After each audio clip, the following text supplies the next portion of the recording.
Hi there, my name is Danny Lynn, and I'm so excited to be here with you today introducing my dear friend, Jessica. Jessica and I met at a conference. She founded it, and I was speaking at it.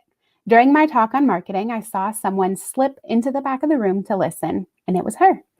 As a fellow marketer, she was checking in on what I had to say, and it turned out we had a lot in common. Our friendship and business relationship have only blossomed from there.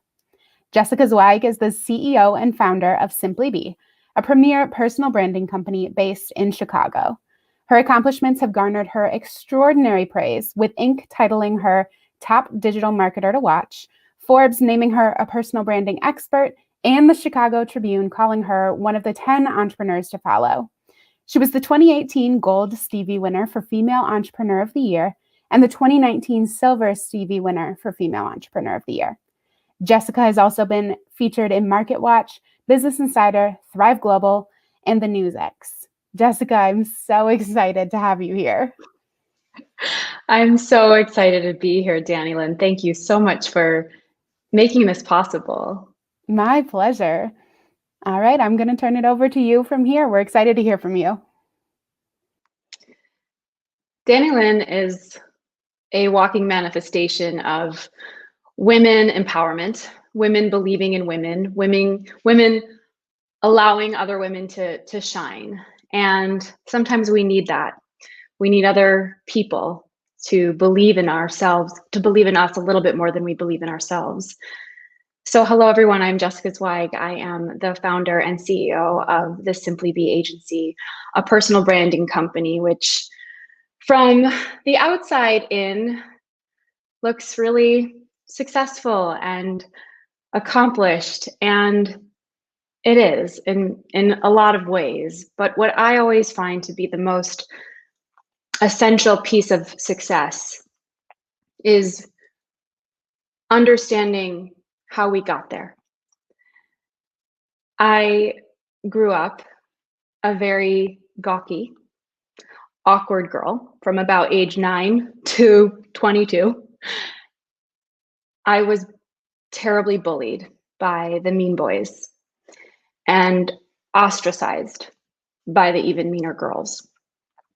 I had a large amount of dysfunctionality and instability at home. And you could say that low self-esteem and low self-worth was in my DNA, in my bones. I certainly never felt likable, least of all lovable, and not at all valuable. So we're going to talk about self-worth to net worth today. And I believe that we are here to teach what we have come here to learn. And so by my mid to late 20s, after dabbling as an actress, I went to school for theater, got my BFA in acting. I often say that I graduated college and I knew how to do two things: wait tables and be really dramatic. And so I hustled in temp jobs and bartended and nannied and struggled as an actress, and eventually became an entrepreneur. And I can only call it ironic and predestined that by my mid to late 20s, I was face and founder of a very popular, the most popular, in fact, online magazine for women in the city of Chicago. It was called Cheeky. And we wrote about the hippest restaurants and nightlife and fashion and fitness and where to meet guys and where to, shop for a bridal dress. It was this fully fleshed out platform that I started, as the greenest green of an entrepreneur. I just really wanted a resource for myself as a young woman in the city. So I created it with a business partner. And it almost felt like overnight I became cool. I became a girl to know. And you can only imagine what this did to my precious, wounded, unconscious ego, having never been considered cool, having always been on the outside, never feeling like I had a group of girlfriends, floated around click to click my whole young adult life. And all of a sudden, people knew who I was and wanted to know who I was. And that fueled this false sense of worth for about 7 years. I call it predestined because I was in the right place at the right time.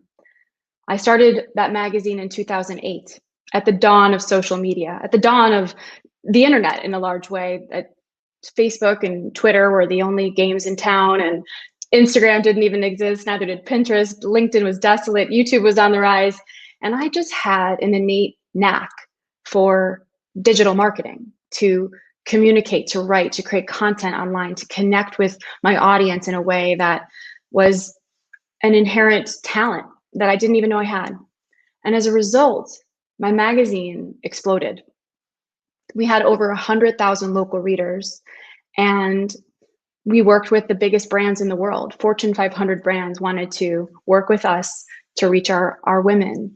We also threw the sickest parties in town, fashion shows, boat parties, cocktail events. We opened up all the restaurants. I was this socialite in a large degree. And from the outside in, we were this place to work. We were this company to know. And I was the face of that. And on the inside was a very, very different story. My business partnership and we were toxic. We had a very toxic culture. I didn't know how to lead. I knew how to lead from my ego. I didn't know how to lead from my heart. We had a very cyclical revenue model, and we chased payments every month, living paycheck to paycheck. We could barely pay our employees, let alone ourselves. Towards the end of the end, I remember having to call my employees and tell them we weren't going to be able to pay them. One of them was a brand new mom who was the breadwinner of her family, and that phone call will haunt me for the rest of my life. I was broke for years. I was also running my body really hard, going out 6 nights a week in pursuit to be that girl, drinking way too much, stressing because I couldn't pay my bills. All of that anxiety, all of that inauthenticity eventually caught up with me.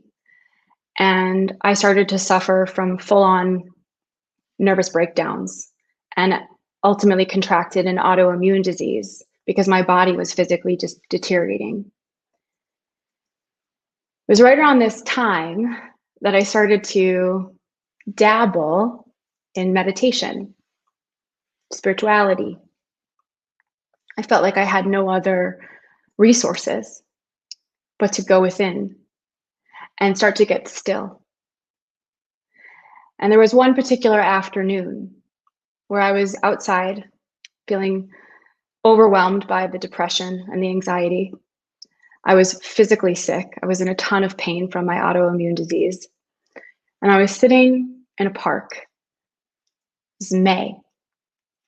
And the sun was shining, and I was so dark inside. And I closed my eyes, and I heard, quite literally, a voice. First time in my life I'd ever heard that voice. And it was my inner self. It was my high self. It was something bigger than me, speaking through me. And it said to me, Jessica, you need to stop and allow yourself to simply be. Now, I have a tattoo here on my wrist that has been there for years and years. It was there long before that moment on that grassy knoll. And ever since I graduated college, ever since I was a young girl, I had been hustling and running and working and doing to prove that I was someone, that I was likable, that I was lovable, that I had value. And in that moment, I heard so clearly how out of alignment I was, how this persona, this perception of this girl who had founded this magazine, who was popular and cool, wasn't me at all. And in fact, me trying to be that was the reason I was so sick, was the reason I was so depressed, was the reason I was so constantly anxious. And this voice told me that I needed to walk away from this business that I had created. It told me I needed to leave. And if anyone has ever started a company or an entrepreneurial pursuit, a business, your business isn't separate from you. It's you. So the idea of walking away from my business is equivalent to giving away a child, cutting off your own arm. It's impossible to fathom. But in my soul, in my heart, in my body, forget my mind. Your mind is, I often say, a liar. Your heart is your map, and your gut is your truth. And so I made a very difficult decision after 7 years of running the most recognized female brand in the third largest market in the world. I decided to walk away from it. I had to clean up some mess and walk away. And in doing so, I decided to go off on my own and start a one-woman shop called the SimplyBe agency. And I made the announcement that I was leaving this massive business that I had built, massive from the outside. Everyone believed it was really successful, and critically it was, but internally and financially we weren't. To go off and start this thing. And I announced this news through two different strategies, two tactics. My strategy wasn't a strategy. That's why I give it air quotes, because it was so reactive. I had no plan.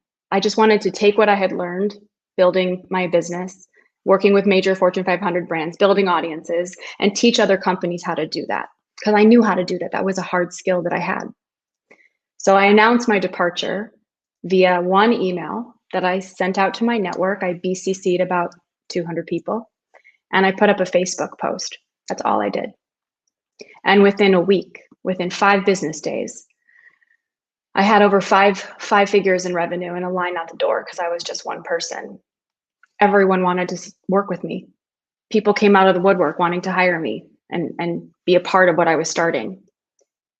And I thought to myself, wow, no one knows really what I do. No one knows how I do what I do. People just simply know the story of what I do. People know the perception of what I do. People know the brand of me. So much so that I didn't have to make a single call to start an entirely new business. It all came in my direction. And this was my aha moment about the power of a personal brand, because I had thought all of my identity, all of my equity was in my business, was in my job title, was in the thing that I did for 7 years. But the value was really in Jessica. This was an epiphany. And I thought to myself, wow, this was an accident, a really happy accident. What would it look like if I got really intentional? What would it look like? What could I do? What's possible if I architected it? If I went really deep on my personal brand, got serious about my personal brand, created a platform that was thoughtful and truly strategic. And that's when the magic really started to happen, because here's the truth that I have learned, and now I teach this in my agency. People don't really care what you do. People care who you are. People care how you can make them feel. And when I started to step forward building this brand called Jessica Zweig, not just with the hard skills of creating content and social media campaigns and building great brand stories, sure, I know how to do that. But when I started to open up about my toxic work culture, when I started to open up about my brokenness and not being able to afford to pay my own phone bill at 33 years old, when I talked about the mistakes and the failures that I had made in my business partnership, when I started to talk about my pursuit in being seen and how that really didn't serve me, when I started to not only share it, but claim responsibility for my co-creation in that, and starting to do the inner work of who I was being and more so who I wanted to be. That was the connection point when I started to make friends like Danny Lynn Fountain, when I started to attract the right clients, when I started to grow an authentic community, when I started to get more and more press opportunities and people wanting me to come and speak and tell my story. People didn't want to hear about what I did. They wanted to hear who I had become, what I had been through. And this approach, this perspective and philosophy on personal branding has become the cornerstone of what we teach at SimplyBe. Because I didn't want to just keep this personal branding passion to myself. I wanted to teach as many people as I could how to do this for their careers, for their lives, for their reason for being on this planet, which I believe is to impact as many people as we can so that we can elevate the planet and make the world a better place. And no one person is too small to do that. So why would I stop at myself? So SimplyBe Agency is no longer a one-woman shop. It is a multi-seven-figure company with a staff of 16 people serving clients all across the globe. We have created a trademarked methodology on how to brand a human being, because human beings are complex and dynamic and ever-evolving creatures walking through this world, and yet branding is an exercise in clarity. So how do we reconcile packaging the human spirit? How do we productize emotions, right? And how we show up energetically, emotionally? Well, SimplyBe, I believe, has really cracked the code on that. And we've created a series of trademark tools. The first is called the Personal Brand Hologram, which is how we craft a message. We have the Supernova, which is how we craft content, endless topics, themes, titles. We have the Pinnacle Content Framework that helps you zoom up and really think about what is your thought leadership and then how do we strategically distribute and disseminate that. I've created the Orion's PR roadmap so that you can chart the course to the stars and be seen in the media as a thought leader and earn more credibility. And we take a very authentic approach to social media, because Instagram might not be super relevant 20 years from now, but you should be. So we've really mastered how to show up on social media with all of your truth, all of your authenticity, all of your service and strategy. And if you haven't caught the innuendo, all of my trademark methodologies are inspired by the cosmos. They're inspired by the universe, because I believe that we are all truly here on a divine assignment to be who we are. And it is not just an opportunity to do that. It is our responsibility to do that. We don't really have a choice. And if you feel like you're sitting on the sidelines, which many people are, I did not feel I belonged there.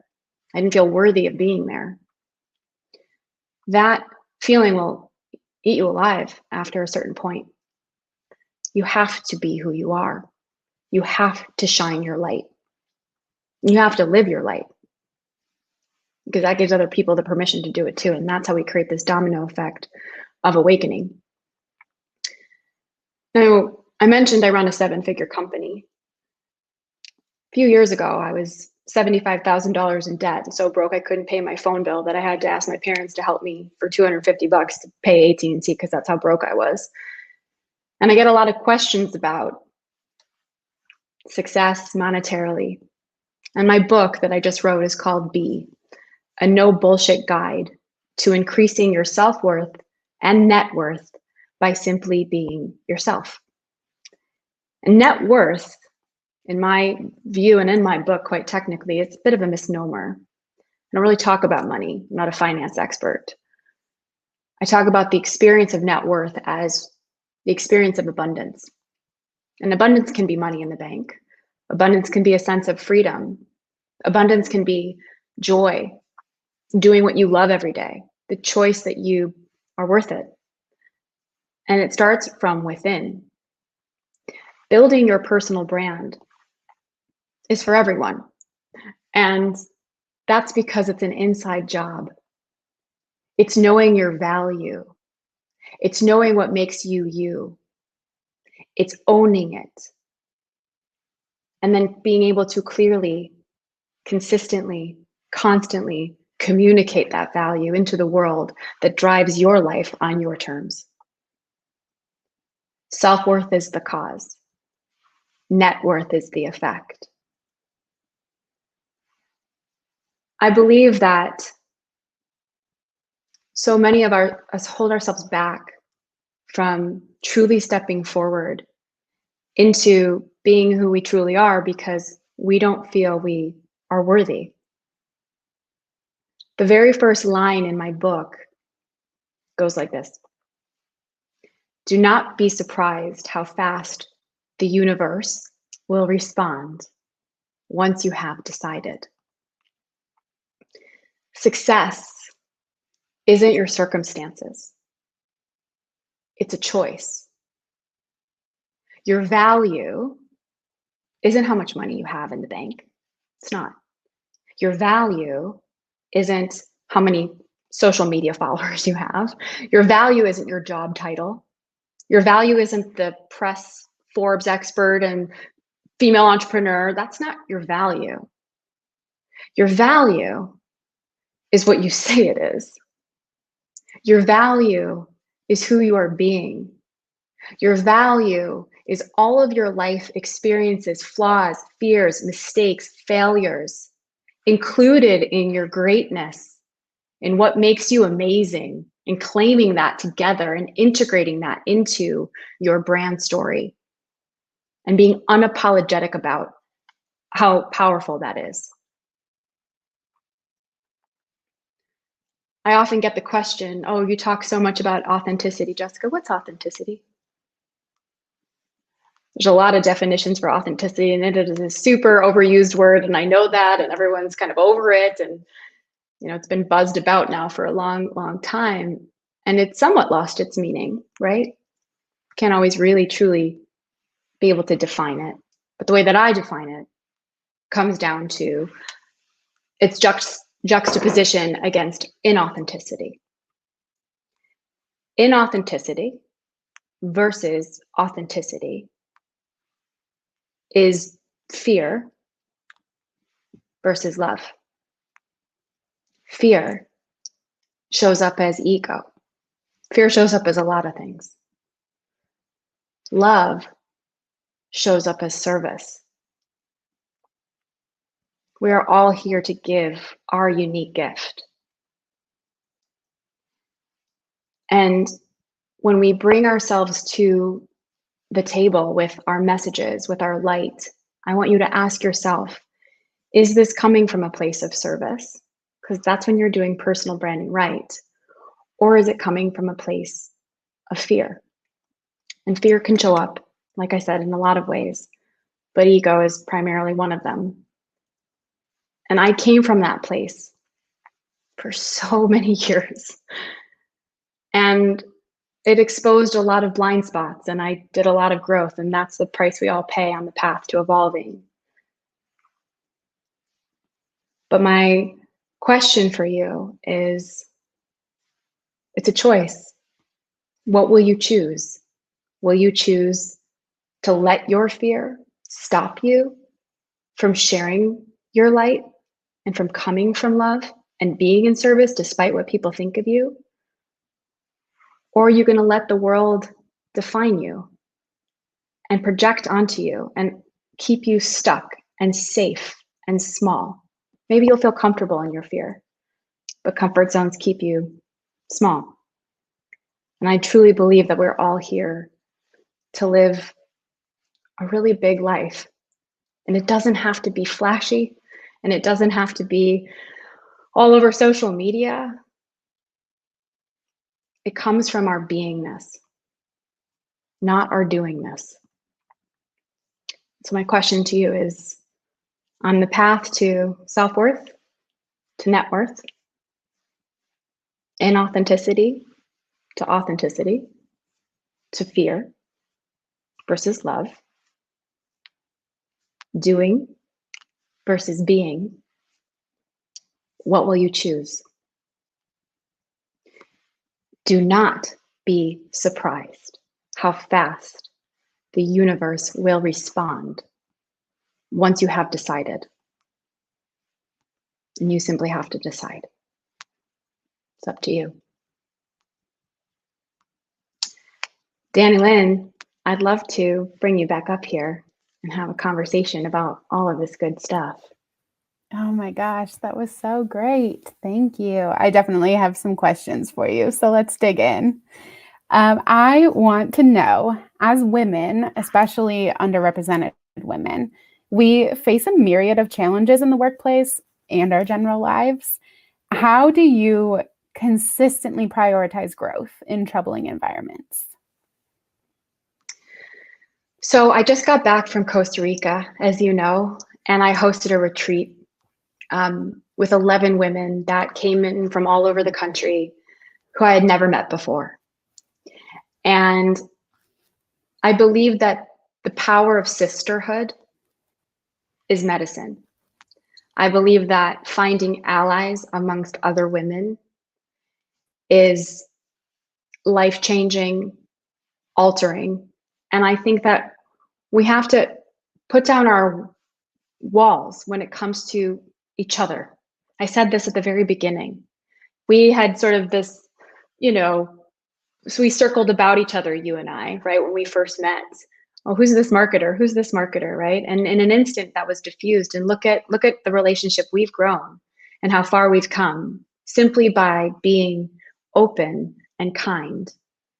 And I really believe, shout out to amazing men who are connected to their, love and light as well will save the world and change the world. But I think that there is something really, really sacred about women coming together. And so to answer your question, Danny, I would encourage women to really seek out other women, potentially women who are not in your intimate circle, who might intimidate you, who you might feel aren't like you, and build community and build allies.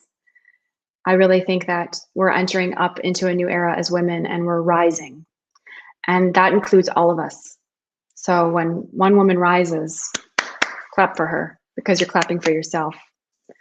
And I can't say enough about really putting down our jealousies, putting down our triggers, putting down our self-limiting beliefs when we see another woman, and really opening up a dialogue genuinely as a way to protect ourselves as much as elevate ourselves.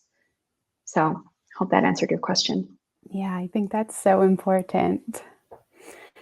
So self-worth and net worth collide very directly when we are faced with high-paying clients who clash with our values.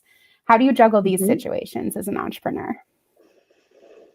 Well, it's taken me a minute to be, in a place where I can juggle that quite effortlessly. When I first started my business, SimplyBe, and certainly when I was running my magazine, it was I was in a high state of scarcity, right? And it was like whatever I could get was enough.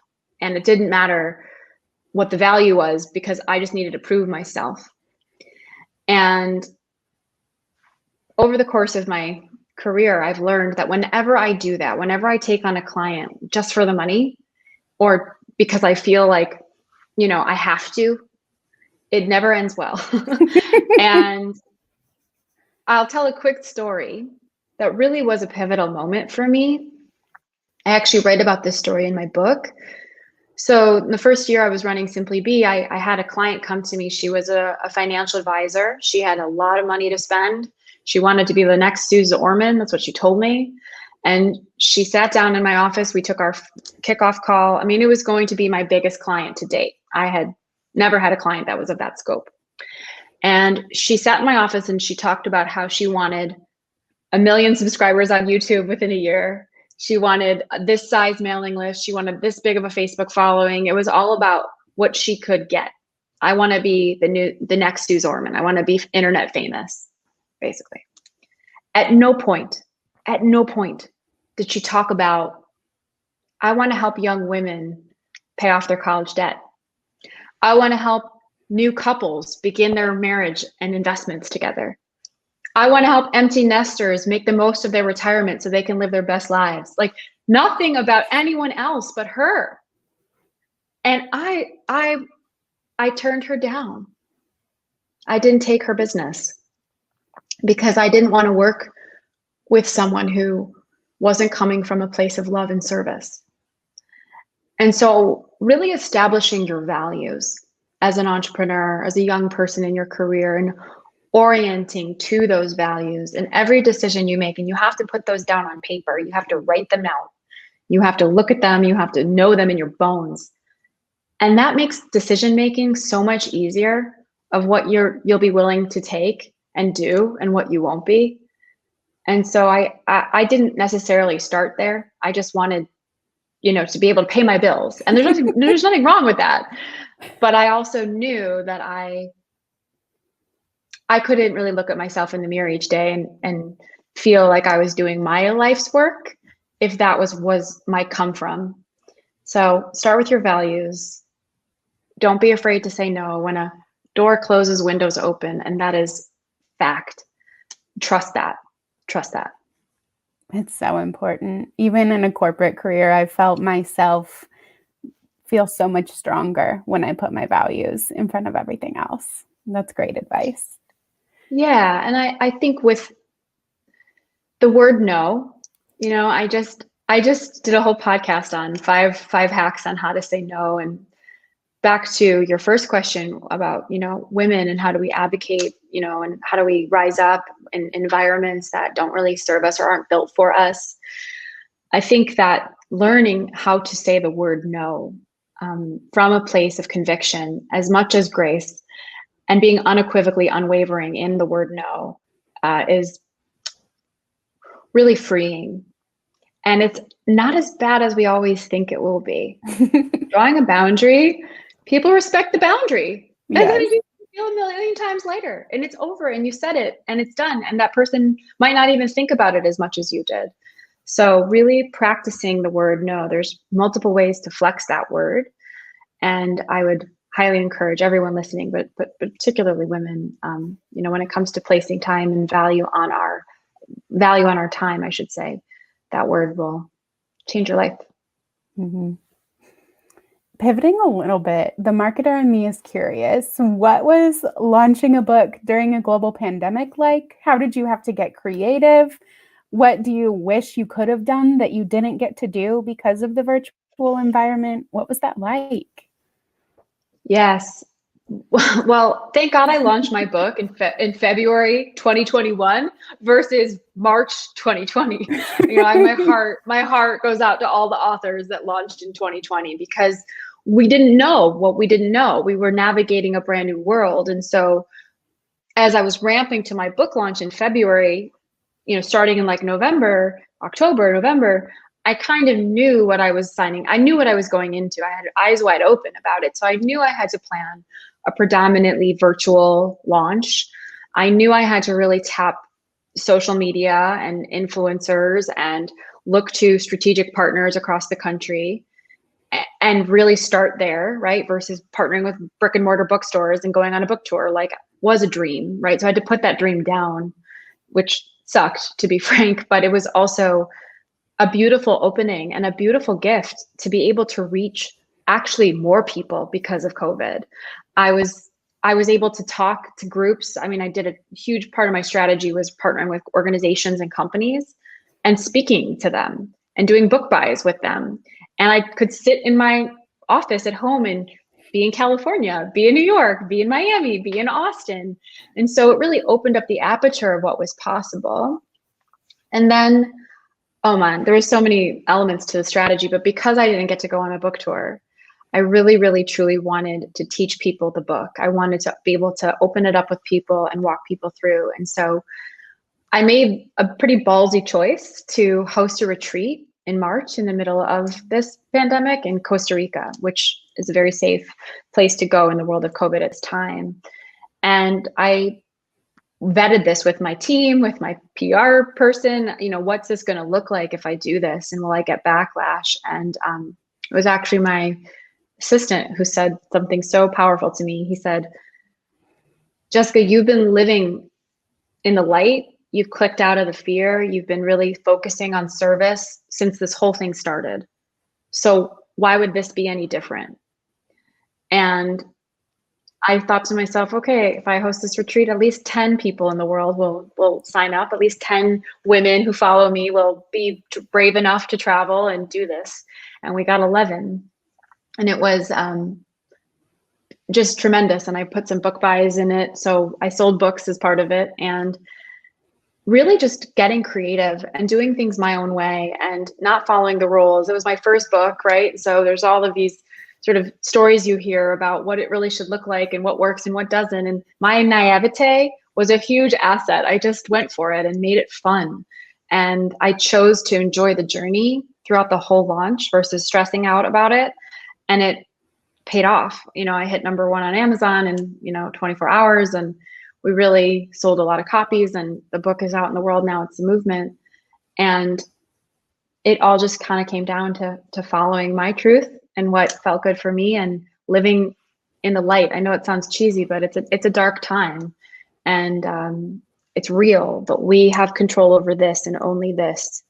And so that was my choice, to come from that place and make it work. I know your community was so critical to that launch. And I'm curious, on Instagram and elsewhere, you call yours your tribe. I know that you're deeply Jewish. Talk to me about how critical this sense of tribalism is to the work that you do and your identity and your spirituality. Yeah. Thank you for asking this. So I was born and raised Jewish, and I have a relatively small family. Like we have not a lot of cousins. Like, I'm very nuclear. I was fortunate to know every single one of my grandparents. They all have passed, but I knew all 4 of them. They were big parts of my life. And some of my grandparents survived the Holocaust, and just deep, deep, deep pride, right, in where we come from and our Jewish heritage. And this sense of belonging has been such a huge cornerstone to my healing, to be frank, as I've grown and gone through my own trauma and involvement and, personal growth and professional growth. And so I love this word tribe because, one, it's authentic to where I came from. I descend from the literal 12 tribes of Israel. And I learned the power of tribe with my family and our traditions and our heritage and our celebrations. And as we've come into this new time, that word tribe has it's a loaded word now. And at the same time, I feel like it's a metaphor for a sense of belonging. And we all need that. In fact, I think it's something like the statistics around loneliness are more lethal than, depression, smoking cigarettes, like loneliness. And so I've really been able to open up the aperture of what that word means for me, not just so much in the usage of that word, but more in my expression and way of being, and making sure that people feel like they belong and that they are loved and that they are accepted. And as I've gotten older, my spiritual practice has evolved. I mean, yes, I am born and raised Jewish, and I'm still very connected to that faith and celebrate all the holidays. And, my mom and my dad are still to this day, very prideful around our faith, as am I. But I've traveled the world, and I've seen a lot of places, and I've gotten to know a lot of people. And I believe that our relationship to God or the universe or source or whatever we want to call it is ours. No rabbi or priest or person outside of yourself really can tell you what that should look like and what that needs to feel like and how you relate to that. That's yours. That is the most intimate relationship that I have in my life.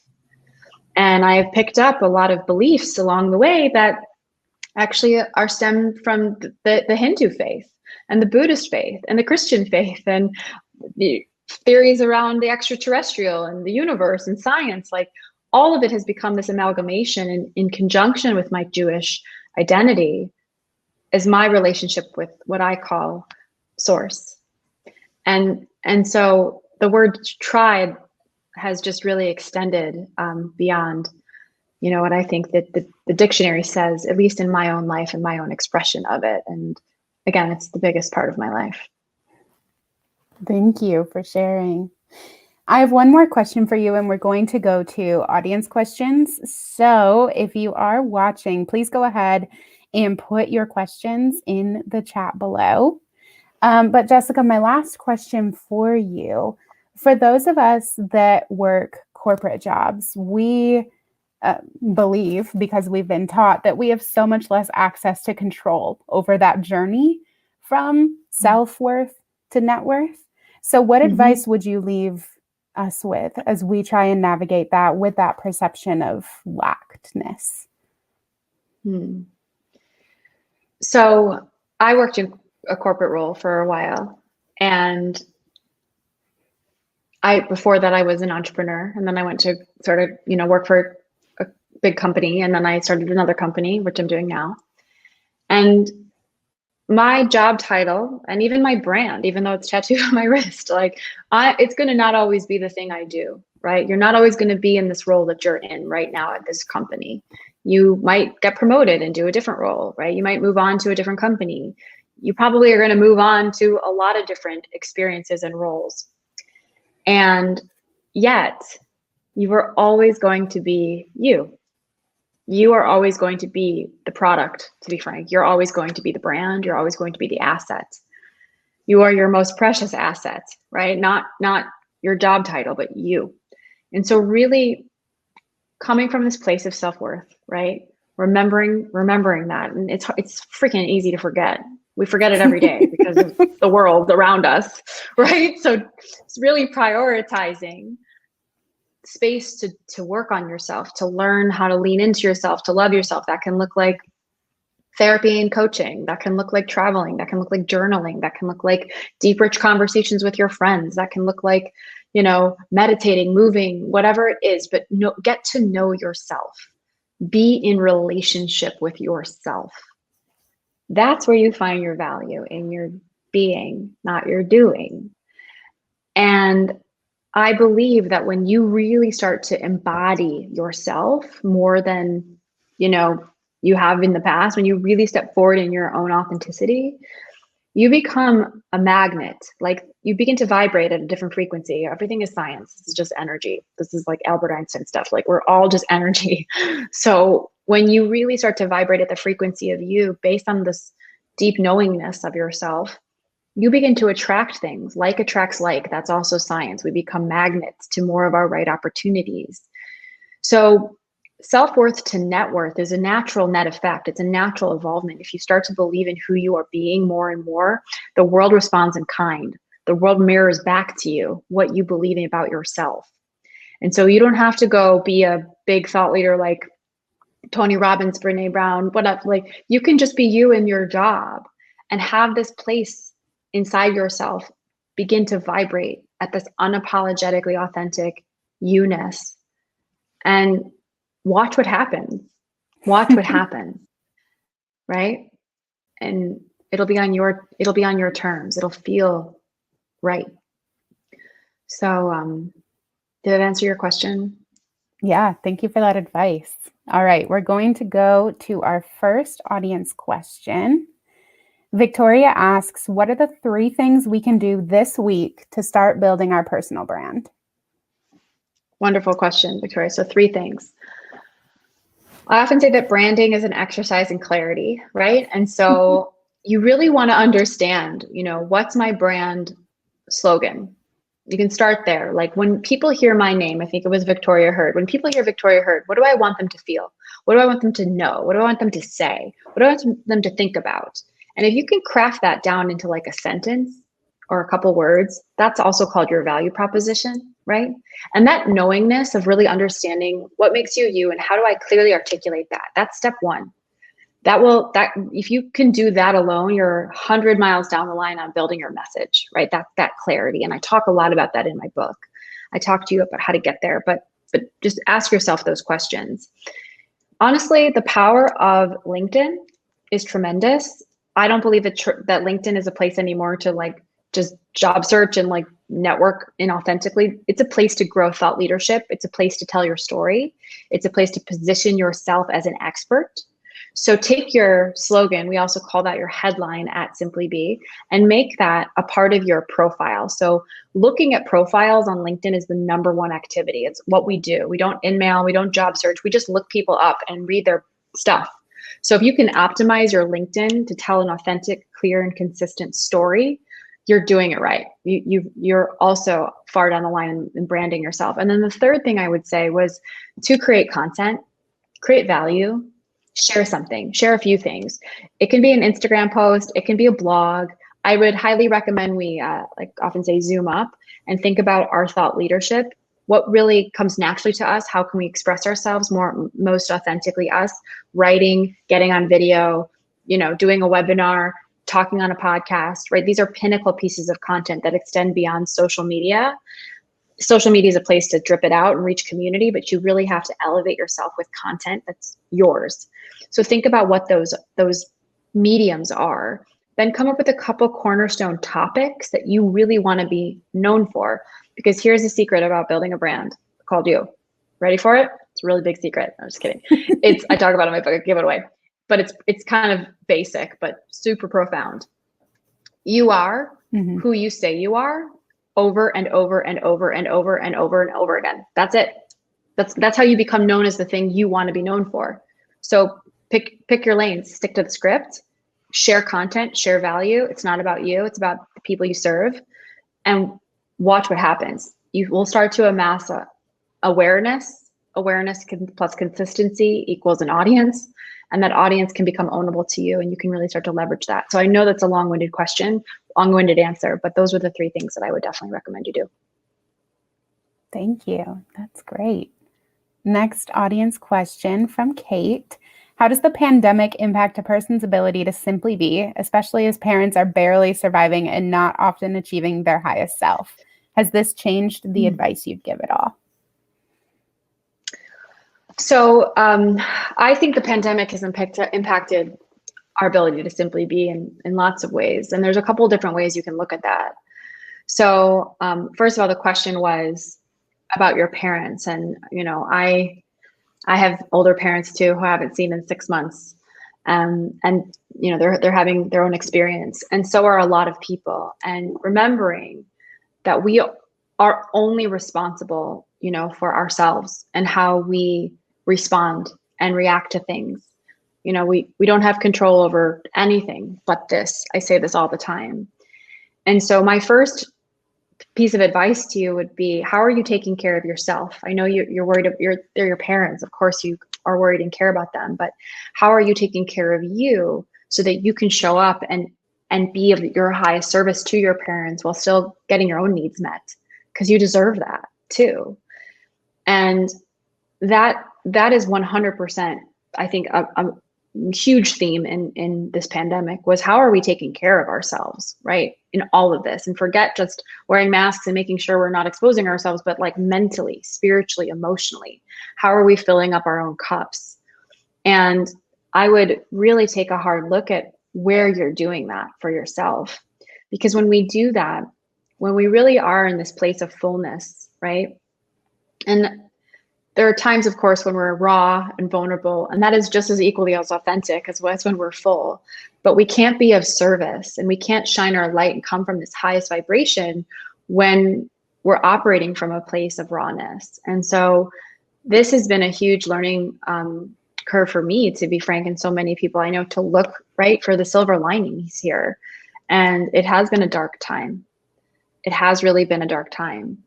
But I heard at the beginning of the pandemic from a spiritual thought leader that I follow that said, those people on the planet right now that are willing and able to click out of the fear are going to be the ones that manifest a lot right now. And I never forgot that. And that's not to say I don't have days where I'm freaked out or I'm sad and dark and upset. Of course I do. but I choose. I come back. I choose to live from this place of light and positivity. And that's not an act, because I do the work, because it's hard. So I have so much empathy for you, and your parents, are your parents. So before you can go take care of them, take care of you, and you will take care of them when you do that. Great answer. Next question, Sarah. In a male-dominated corporate world, how does one preserve their authenticity while remaining resilient and not compromising on their self-worth? Well, I believe you preserve you own your self-worth when you don't sacrifice your authenticity. And I have been in a lot of environments where I have been laughed at, I've been yelled at, I've been shut down for being a woman. And you have to let yourself feel that. You have to first let yourself feel how much that sucks and how much that hurts. You can't bypass it. The only way out is through, right? And when you meet yourself there in that pain, you realize, okay, didn't kill me. And I know who I am even more now. And it creates a sense of empowerment because you've survived something, right? And that survival needs to translate into an experience of, hey, I'm me. I am unapologetically this woman, and I'm empowered by it, versus I'm now a victim because I was put in this place. When we let ourselves just stew in the feelings of, oh, woe is me, and that sucked, and he's a jerk, you take away your own power. And I'll just break this down really quickly because I think it's a paradigm that plays itself out everywhere, especially at work, especially with women. So I'm going to explain the drama triangle real quick. So the drama triangle is divided into 3 archetypes. The first is the victim. The second is the persecutor. The third is the rescuer. So think about it like the metaphor of Cinderella. Cinderella is the victim. The mean stepmother is the persecutor. And the fairy godmother is rescuer, right? So this is happening to me. I'm going to defend myself and come from defense and anger, the persecutor, or I'm going to save everyone. And who cares about me? I just want to make sure everyone else is happy. Martyr. And when we take responsibility, when we take radical responsibility for ourselves and how we show up and play none of those roles, guess what? Guess what happens? We become empowered. We become unapologetically authentic and filled with worth.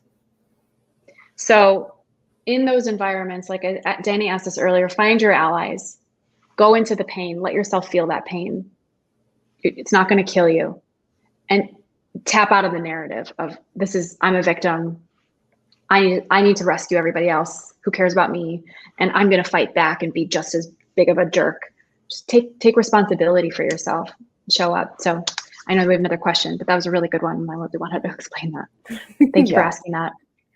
We have 2 more to wrap us up. First, from Amanda, how do you tend to your inner child or to the part of you that wasn't able to truly show up for so long? Whew, it's a good one.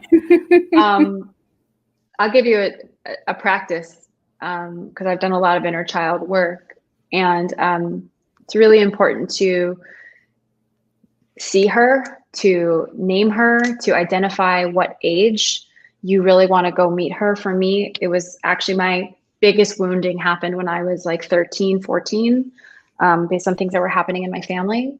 And so I have a photo of her. I have a photo of myself when I was 13 that sits on my altar, and I look at her every single day and I send her so much love. And I've met her in meditation. I've met her in breath work. I've met her in journaling. I've met her in therapy sessions. I have allowed myself, I often cry and go to those depths of my own lack of worth, right? I mean, we all struggle with like enoughness, no matter how empowered and successful we look or who we become.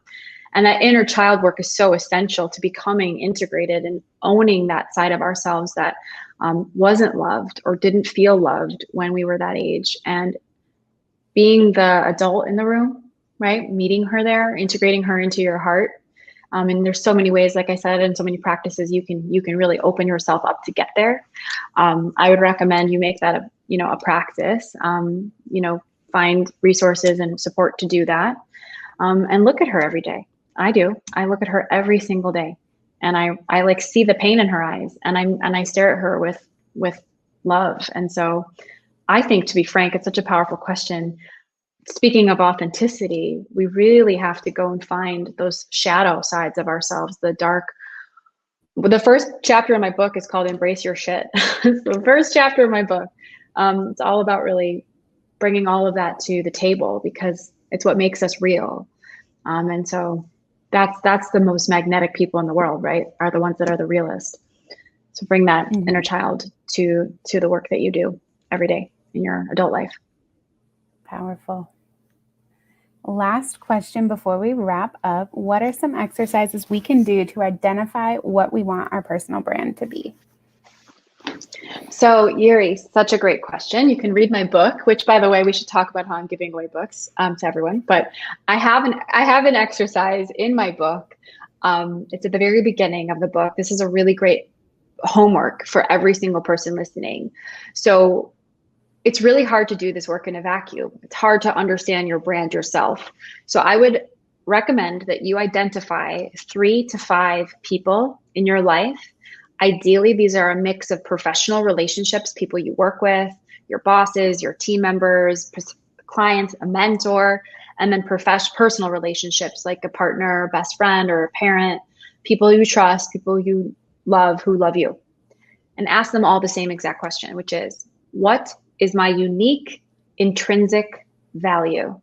Just ask them that question. Tell them to write it back to you in an email so that you have it in language.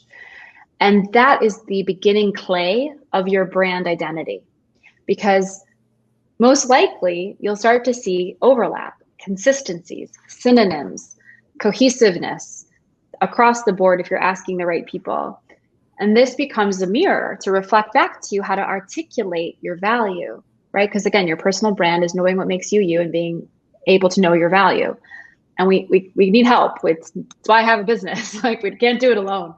So just find 3 to 5 people in your life and ask them that question, and then start to sort of map and orient to what are the themes that you really resonate with, what lights you up, where do you feel the most confident, how do you see yourself in alignment to that, and then start to really create messaging around that, whether that's offline in the way you speak about yourself when you're giving an elevator pitch, or online when you create content or post on social.